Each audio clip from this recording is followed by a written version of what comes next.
જય શ્રી કૃષ્ણ, જય માતાજી। હું છું સેજલ રાબડિયા અને આજે આપણે મસ્ત મજાના મેગીના ભજીયા બનાવવાના છે। આખી આપણે મેગીના ગોટા। તો સરસ મજાની મારી રેસીપીમાં જોડાયા રહીજો। આપણે હવે રેસીપી બનાવવાની શરૂઆત કરીએ।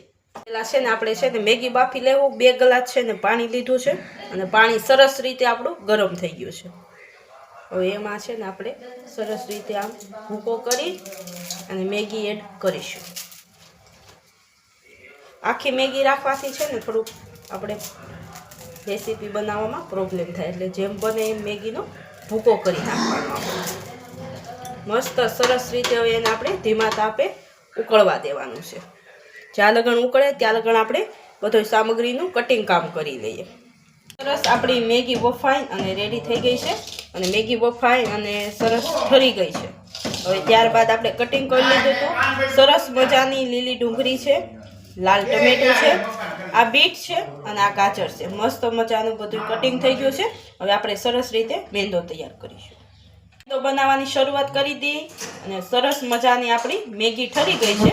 મેગીને લઈ અને એકદમ આમ સૂટી સૂટી કરી દઈએ, એટલે મસ્ત મજાની આપણી મેગી ઠરી ગઈ છે। ગરમ મેગી નો હાલે, એકદમ ઠરી ગયેલી મેગી। એમાં હવે આપણે જોતા મુજબ ચણાનો લોટ એડ કરીશું। હવે આપણે બધું જ કાચું કટિંગ કર્યું હતું એ આપણે બધું જ એમાં એડ કરી દઈશું।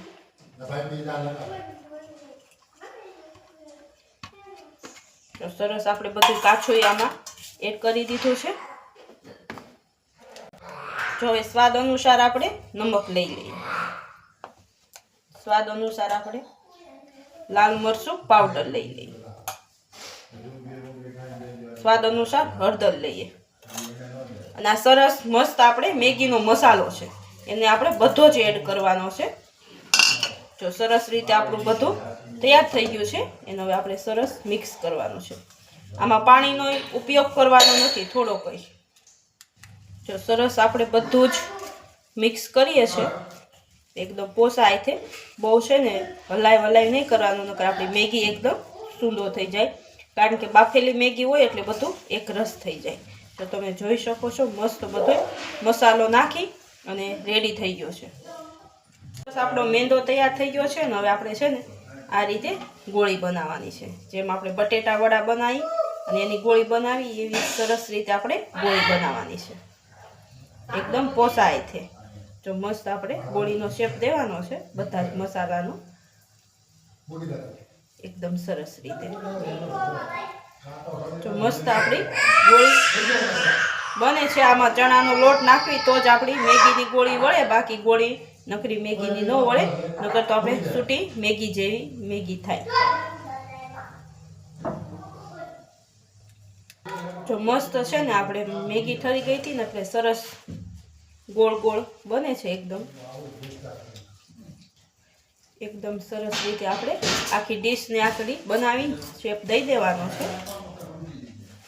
જો આપણી ગોળીઓ બની અને તૈયાર થઈ ગઈ છે। હવે આપણે છે ને તેલ ગરમ થવા મૂકી દીધું છે, ત્યાં લગન મસ્ત આપણે ગોળીઓને આમ છૂટી છૂટી કરી નાખીએ એકદમ સરસ રીતે। જો આપણી ગોળી તૈયાર થઈ ગઈ છે, તેલ સરસ ગરમ થઈ ગયું છે। હવે આપણે એમાં મેગીના વડા તળશું, એક એક અલગ અલગ મૂકશું, એટલે છે ને અલગ અલગ મૂકવાના। મેગી હોય ને એટલે છે ને ભેગા થઈ જાય વડા, એકદમ સરસ રીતે ફૂલાય નહીં અને ધીમોય નહીં, એ રીતનો આપણે ગેસ રાખ્યો છે। હવે આ જ્યાં લગન એની આંખે ઉપર તળાઈ ન આવે ત્યાં લગન આપણે એમને તેલમાં એને તળવા દેવાના છે। જો સરસ તળાઈને અને ઉપર આવ્યા છે, એકદમ આ રીતના થઈ ગયા છે ગોળ ગોળ। જેવા આપણે ગોળ બનાવ્યા હતા એવા જ ગોળ થયા છે, એકદમ એકય ગોટો આપણો વિખાણો નથી। જો પછી આપણે આને થોડીક વાર તળાવા દેવાનું છે, અંદરનું બધું બફાઈ જાય મસ્ત। જો આપણો પેલો ઘાણવો તળાઈ ગયો છે, એકદમ લાલ લાલ આપણા ગોટા તૈયાર થઈ ગયા છે। જો ખખડે આવો અવાજ આવે, જો આવો અવાજ આવે ને ત્યાં લગન આપણે એને તેલમાં તળાવા દેવાના। હવે આપણે બીજો ભાગ મૂકીશું મસ્ત મજાનો।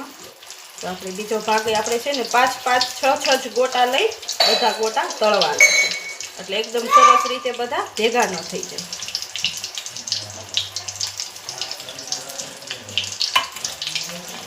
બસ આપણો પેલો ઘાણો તૈયાર થઈ ગયો છે, એકદમ મસ્ત. જો કડક કોચાઈ નહીં હો, એકદમ આમ જો દબાતાય નથી. એટલા સડવા દીધા છે ને એટલે મસ્ત આપણે મંચુરિયમની જેવી ગોળીનો કલર થયો હોય ને એવો જ આપણે ગોટાનો કલર થયો છે, મેગીના ગોટાનો કલર. હવે આપણે બીજો ઘાણું તળાવવા દઈશું. સરસ આપણો બીજો ઘાણું હોય તળાઈ ગયો છે, અડધો પોળો મસ્ત. જો જેવી પેલી ગોળીઓ હતી એવી જ એક ઘાણવામાં આપણે એક ગોળી તીખાણી નથી, એટલે આમાં આપણે લોટનું માપ રાખવાનું હોય. મસ્ત જો આપણા આ ગોટા તળાઈ અને રેડી થઈ ગયા છે. એકદમ સરસ રીતે આપણે આમ વિતારી લેવાના છે. બસ આપણો બીજો ઘાણો હોય તૈયાર થઈ ગયો છે. હવે આપણે ડીશમાં એને મસ્ત મજાની ડિઝાઇન દેવાની છે. એક નાની ડીશ લીધી છે અને એમાં આપણે વડા ગોઠવવાના છે એકદમ સરસ રીતે.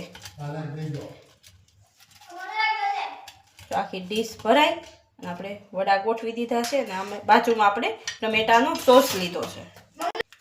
મસ્ત આપણા જો મેગીના વડાની ડીશ તૈયાર થઈ ગઈ છે એકદમ સરસ રીતે. મેગીની રેસીપી તમને કેવી લાગી જરાક કોમેન્ટમાં જણાવજો. એકદમ સરસ ટમેટાના ખાટા સોસ આરે આપણે ડીશ તૈયાર કરી લીધી છે. એકદમ કાચું મરચું લઈ લીધું છે લીલું. આવજો બધા મેગીના ગોટા ખાવા. તો જો આપણા મેગીના ગોટા અને મેગીના ભજીયા સરસ રીતે તૈયાર થઈ ગયા છે. અને મારી મેગીના ગોટાની રેસીપી તમને કેવી લાગી અને તમારે બનાવવાની ટ્રીક જોવી હોય તો મને જરૂરથી એક મીઠી કોમેન્ટ કરજો. અને આવજો જરૂરથી બધાય મેગીના ભજીયા ખાવા, મેગીના ગોટા ખાવા. જય શ્રી કૃષ્ણ. આવજો બધાય.